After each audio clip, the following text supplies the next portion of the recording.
Hello मेरे प्यारे खाते पीते लोगों, कैसे हो आप सब। आज हम टमाटर की प्याज लहसुन वाली चटनी बना रहे हैं। इसे आप इडली डोसा या पराठों के साथ साइड डिश में खा सकते हैं। तो चलिए शुरू करते हैं। तो एक कढ़ाई में हम 5 टेबलस्पून तेल डालकर उसे गर्म कर लेंगे। गर्म तेल में डालेंगे 1 चम्मच जीरा, 1 चम्मच राई, आधा चम्मच कलौंजी, 1/4 चम्मच हींग।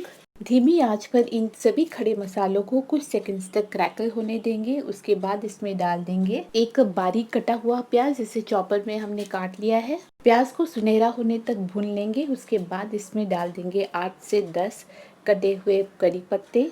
इन्हें आप इस तरीके से हाथ से छोटा छोटा करके तोड़ सकते हैं। एक बार इसे हल्का सा मिक्स कर लेंगे। उसके बाद हम इसमें डालेंगे 1 चम्मच अदरक का पेस्ट, साथ ही 1 चम्मच लहसुन का पेस्ट। नमक भी मिला लेंगे। 1 चम्मच या स्वाद अनुसार डाल दीजिए नमक।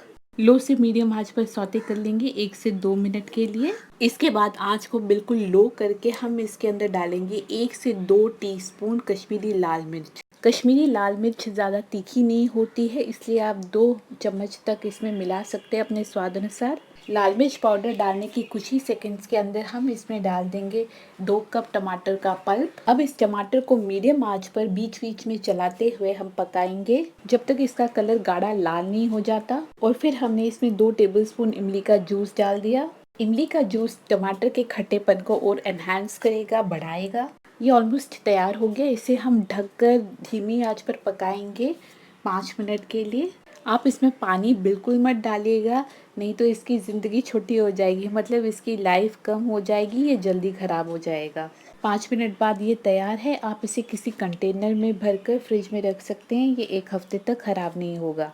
तो इसे बनाइए, खाइए। वीडियो को लाइक शेयर कमेंट करना ना भूलें और हमारे चैनल को बेल आइकन दबाकर सब्सक्राइब ज़रूर करें। बाय बाय, मिलते हैं एक नई रेसिपी के साथ।